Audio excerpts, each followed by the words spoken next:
एक पहाड़ी गांव में रहता था टिंकू बंदर। उसे ठंड बिल्कुल पसंद नहीं थी। जैसे ही ठंडी हवा चलती, टिंकू बोलता, ये हवा है या एसी बिना रिमोट का।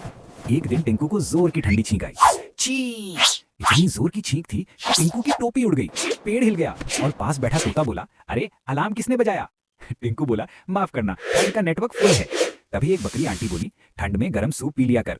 टिंकू ने सूप पिया, लेकिन सूप था इतना गर्म कि टिंकू की ठंडी छींक गर्म भाप बन गई।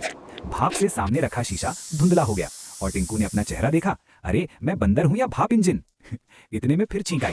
छी! इस बार छींक से बर्फ का छोटा गोला निकल आया। सब जानवर चौंक गए।